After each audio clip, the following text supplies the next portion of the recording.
I came early to pick my wife from their school, and I feel like dropping one or two tips. Over expectations can kill your marriage. Or let me just put it direct. Over expectation kills marriage. It's a truth. It's a raw gospel truth. When you over expect anything from your partner, and here I'm gonna give you 5 reasons. Let me quickly do that because she will soon call me to pick her up. Over expectation kills marriage. Series of this struggle that I have seen, even in my own marriage, that I was able to deal with. I started first of all minimizing my expectation. Let me give you these 5 reasons to support my point. It's nice to expect something from anyone. It's nice to pressure yourself to actualize some certain things. It's very important for you to expect good all the time. But you are stepping into a marriage or relationship and you are expecting this and that. You may say, yes, I'm aware of this, but you are doing it. Most of us are into this struggle because we over expect someone that we did not give birth to become so good at academic. You expect her or him to become so good at cooking or domestic work. Hello. So first reason is that even when you yourself couldn't meet up with your opponent's expectations, so far you are expecting this, that is the same way he or she is expecting. In fact, most of us, including me, we step into marriage expecting heaven on earth from your opponent, expecting him to be king of this or her to be queen of this. So you cannot meet up because you couldn't meet up. That is number 1. Number 2, we have value differences. What you value is not what she values. Might be something else. For instance, my wife do expect me to look down on some of the things we need at home. But I kind of have this issue of looking up where we are going. I don't normally have much interest on what we need at home.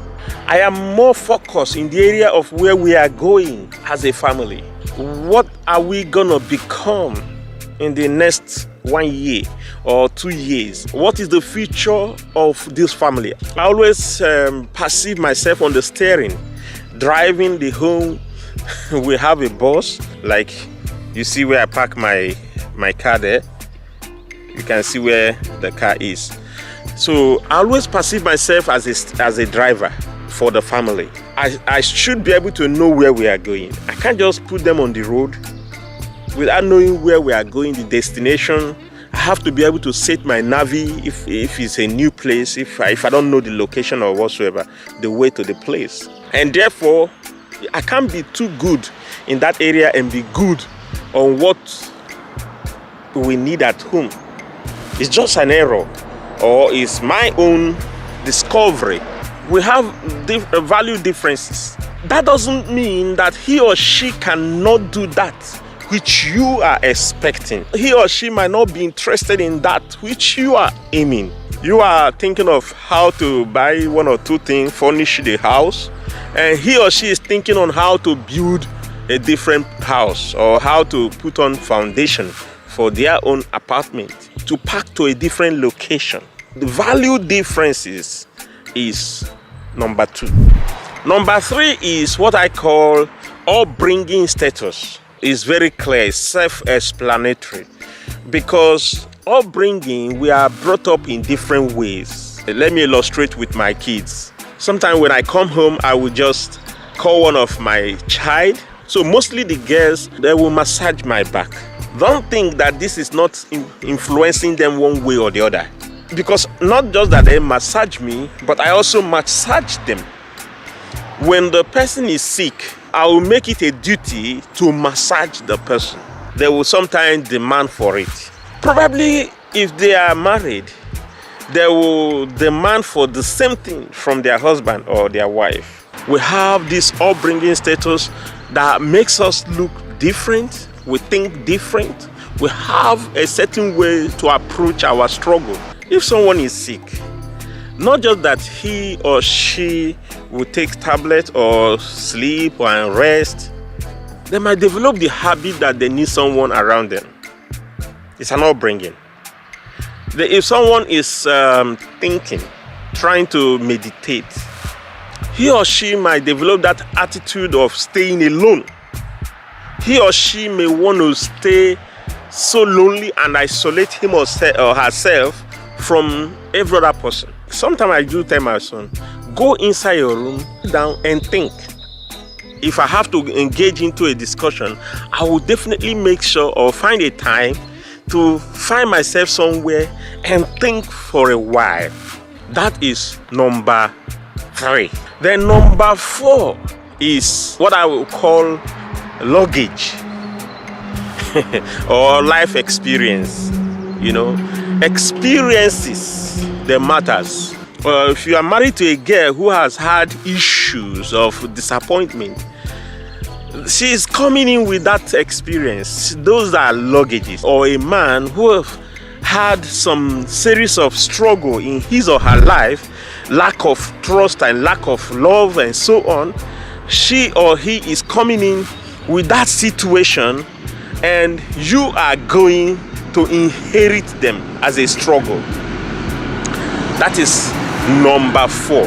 I don't want the video to be long. Let me quickly tell you number 5. So number 5 is growth and learning. If you are expecting your woman to be this or that which he or she hasn't been able to learn, she can't, because you too, you are still growing.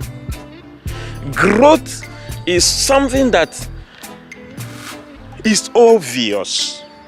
It's something that God gave to every one of us, and we cannot manipulate growth.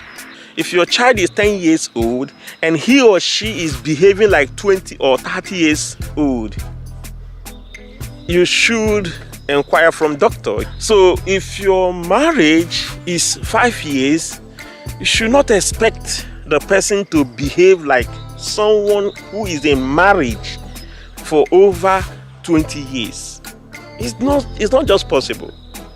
And some people are lucky that their parent has already downloaded some certain attitude in them, that they will now be able to act more matured.